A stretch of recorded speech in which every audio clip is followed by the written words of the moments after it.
Hello everyone, and I hope you're having a fantastic day. So in this video, we're going to go over what is your niche when you're creating a personal brand, when you're creating a coaching business, when you're a creator, because I constantly get this question and I constantly get this confusion.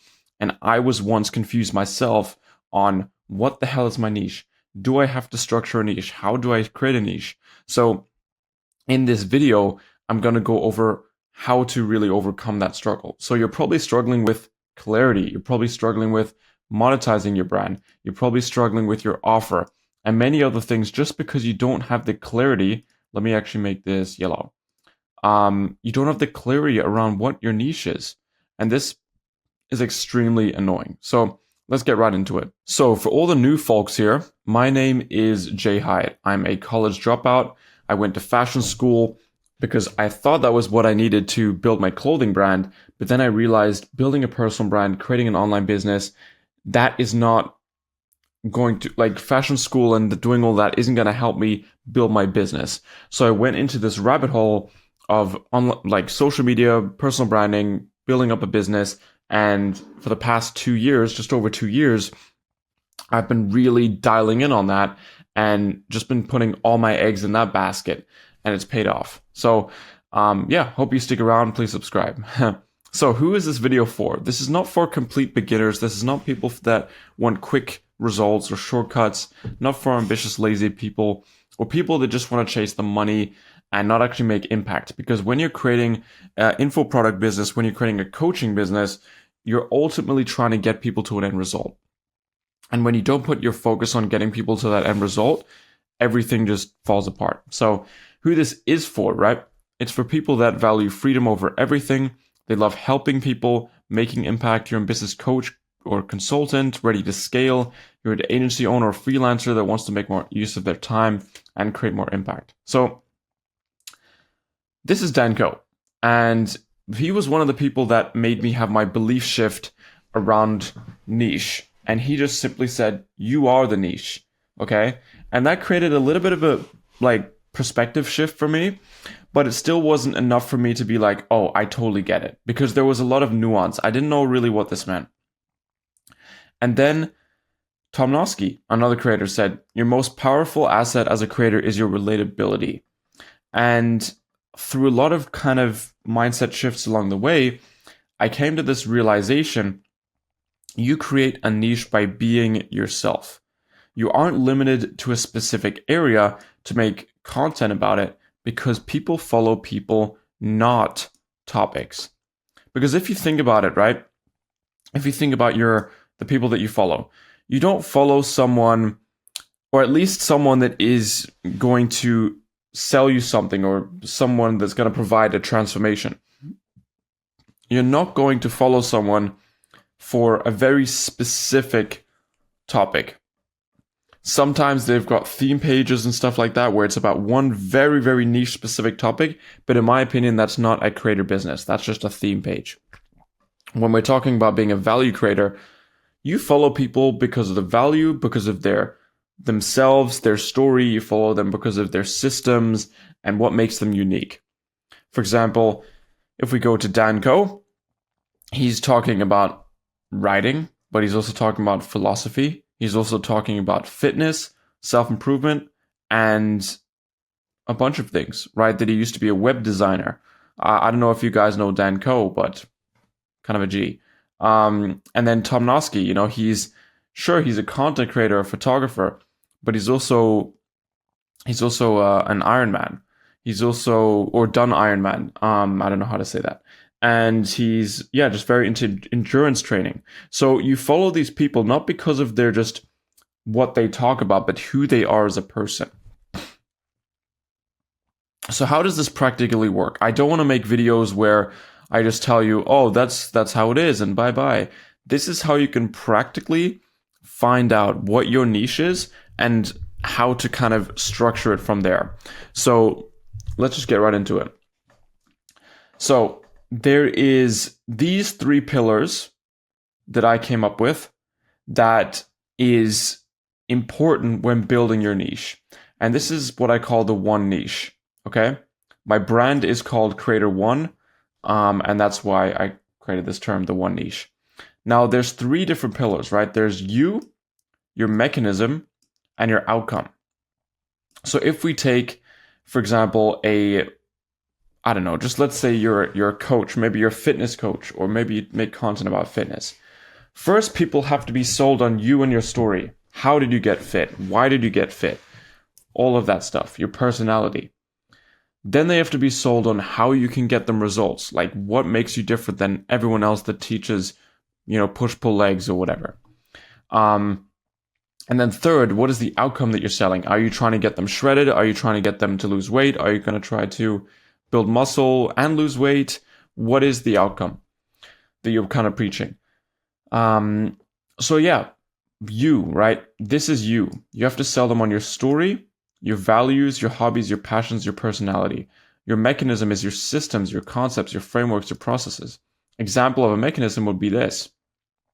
If you resonate with the one niche concept, maybe you're going to be more pulled towards my brand. And the outcome, that's tangible results, problems that you've solved, or a desired outcome. It's basically all the same thing, just some sort of outcome. And the way that you get to these different points is you are going to teach your mechanism, and your mechanism is going to provide your results. Okay? So hopefully you guys are following here, but when it comes to all of this stuff, the biggest thing is understanding that the outcome isn't very important. You don't have to have much quote unquote uniqueness.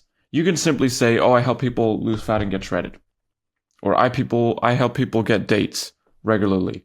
Or I help people close more clients. Or I help people. Of course, a specificity can help, like, oh, I'm going to help you get 2 clients in the next 2 months, or 2 clients in the next 2 weeks, or I'm going to help you get shredded in 90 days. Of course, that helps, but the outcome is fairly straightforward, right?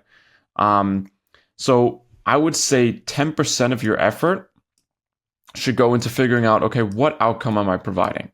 My outcome for the creators and coaches that I help is to become an autonomy creator, which is, again, a concept. And an autonomy creator is someone that works 4 hours a day and makes $20K a month and values their freedom, their lifestyle, their hobbies, and stuff like that. So that's the outcome that I'm trying to get. I'm trying to get people to $20K a month. And that's pretty straightforward, right? 10% of my energy goes there, just telling people about the outcome. Then, to be honest, like pretty equally, like 45% goes to mechanism, and another 45% goes to, so let me just put this here, goes to being you. And the reason why it's so split is because you can talk about systems and processes all day, but if people don't care about you as a person, it doesn't really matter.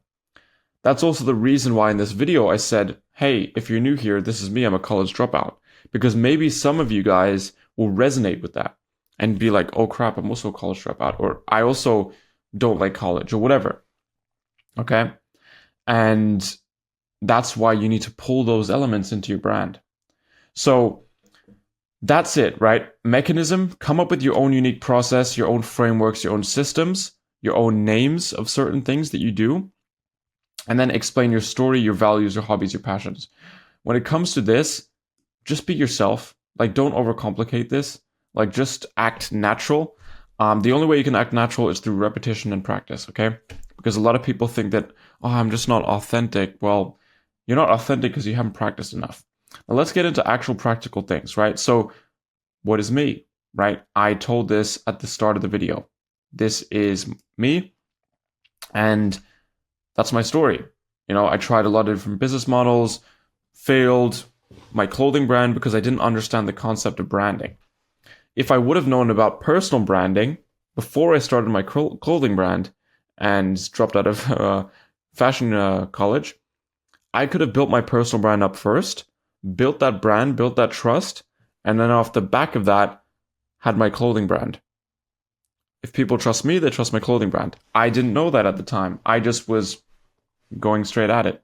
My system, right? This is my process, my mechanism. So this is how I get people results as coaches, as creators. And there's more videos on my channel. I'll link it in the description if you want to learn more about how this works. But basically, we use organic and paid traffic to get a following. We do Instagram and YouTube content to nurture. We build an email list by getting more leads through the content, right? That's how we convert it. We offer low ticket products to get customers. We have conversations to get high ticket clients. And then we get case studies that we can leverage back in our marketing. So that's how it works. And like I said, this is my unique system. And that's why I branded it under a certain way. So you need to come up with your own unique systems and processes. So let's get into this. Coaches versus autonomy creators. So this is my outcome. I'm trying to get people to 20K a month with their coaching business. And I branded this, again, under my own term. Okay? So I'm trying to get people to become an autonomy creator. And a lot of people just completely overlook this.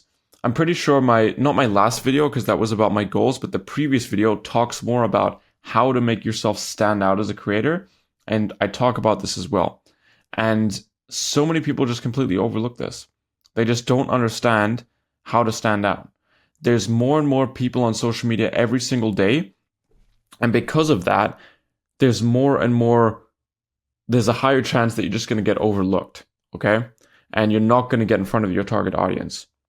So I really hope this makes sense, guys. This is kind of a bit quicker. I just wanted to point out one more thing when it comes to Tom Nosk, okay? Because Tom Nosk made a really good point that kind of stuck with me for quite a while. He used to be a PT, okay? So Tom Nosk used to be a PT, a personal trainer. And he used to be, oops.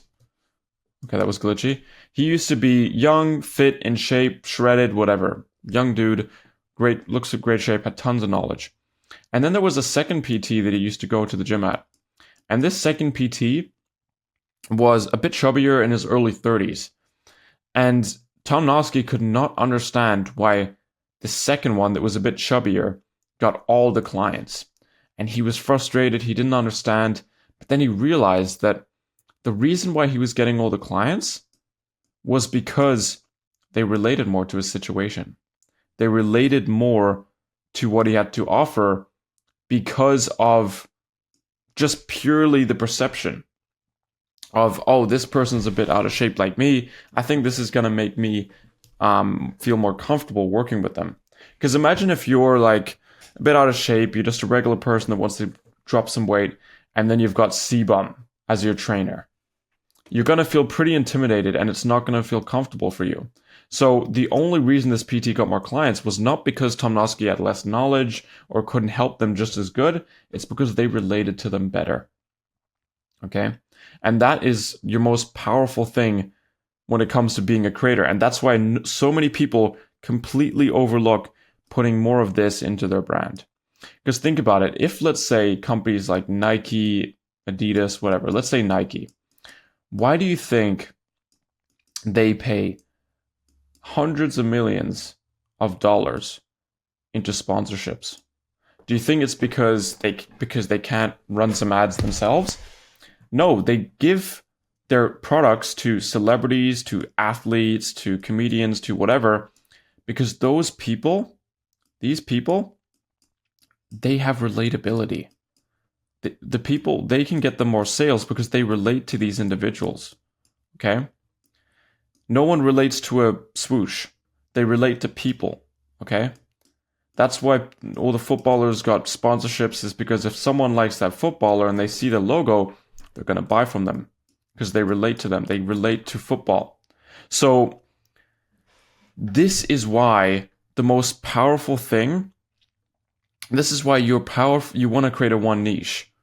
You don't want to make sure that you put all of your eggs in one basket. For example, if I only talked about business, then I would lose my superpower. I would lose my relatability. I would just be this. I would just be, where is it? I think I've got the logo here. I would just be creator one, but I wouldn't be relatable. So that's why when you create your niche, Think about the outcome, what you're trying to provide, the tangible result. Think about your mechanism, and then bring more you into your business. So I hope this makes sense, guys. I'm not going to keep this too long. If you want to work with me or have got any questions about joining Creator One, DM me on Instagram or book a call below. Other than that, would love more suggestions in the comments of next videos. I really, really appreciate you guys sticking around. And yeah, I'm just so stoked for the journey. We just hit 500 subscribers. This year, I'm trying to hit 10,000. So let's just push for the best. And yeah, see you in the next video, guys.